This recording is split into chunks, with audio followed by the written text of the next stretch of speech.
A United Nations Commission inquiry has concluded Israel has committed genocide against Palestinians in Gaza. In its new report by the Independent International Commission of Inquiry on the occupied Palestinian territory, they concluded there are reasonable grounds to conclude that 4 of the 5 genocidal acts defined under international law have been carried out since 2023 that include killing members of a group, causing them serious bodily and mental harm, deliberately inflicting conditions calculated to destroy the group, and preventing births. The report cites statements by Israeli leaders and the pattern of conduct by Israeli forces as evidence of genocidal intent. The commission was established by the UN Human Rights Council in 2021 to investigate all alleged violations of international humanitarian and human rights law. The 3-member expert panel has previously concluded that Hamas and other Palestinian armed groups committed war crimes and other grave violations of international law on 7 October 2023. The 72-page document alleges that Israeli authorities and Israeli security forces have committed and are continuing to commit 4 of the 5 acts of genocide defined under the 1948 Genocide Convention. The Commission's report concludes that President Isaac Herzog, Prime Minister Benjamin Netanyahu, and former Defense Minister Yoav Gallant have incited the commission of genocide in their speeches and statements. Navi Pillay, the chairperson of the commission, concluded, "It took us 2 years to gather all the actions and make factual findings, verify whether that had happened. It's only the facts that will direct you, and you can only bring it under the Genocide Convention if those acts were done with this intention."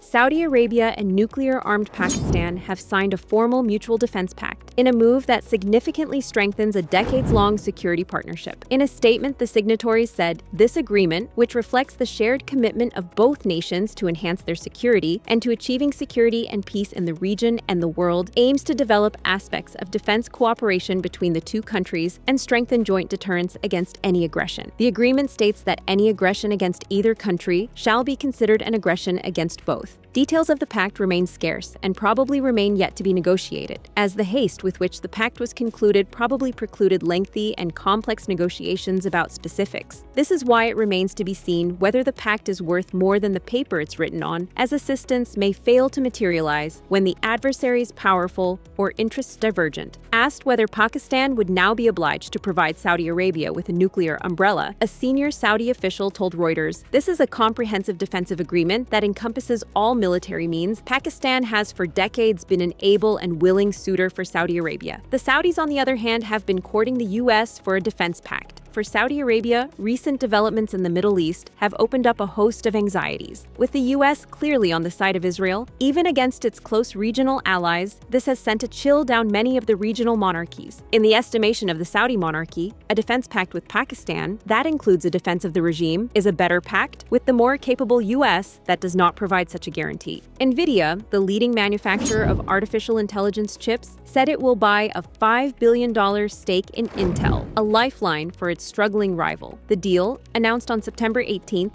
will involve a partnership between the 2 American companies to make personal computer and data center chips. As demand for AI continues to surge and companies seek to power massive data centers, Intel has been struggling for some time in the face of Taiwanese manufacturers and Chinese chip manufacturers. Intel's semiconductors were once a crucial part of the popularity of personal computers, but the company has failed to maintain its dominance in Silicon Valley over the past 2 decades. It has most recently taken a hit from its struggles to profit from the AI surge, in contrast to Nvidia's success. Nvidia is also seeking to support the U.S. administration as it tried to prop up the only American company able to produce chips in the U.S. In late August, the Trump administration announced that the federal government would take a 10% stake in Intel. At the time, Commerce Secretary Howard Lutnick called the White House investment a historic agreement that strengthens U.S. leadership in semiconductors, which will both grow our economy and help secure America's technological edge. Nvidia has also found itself in the crosshairs of the U.S.-China trade war, geopolitical tensions that are weighing on its sales. The American chipmakers partnership comes against a backdrop of challenges in the Chinese market. Nvidia is struggling with its sales to China as the country seeks to ramp up its domestic chip production.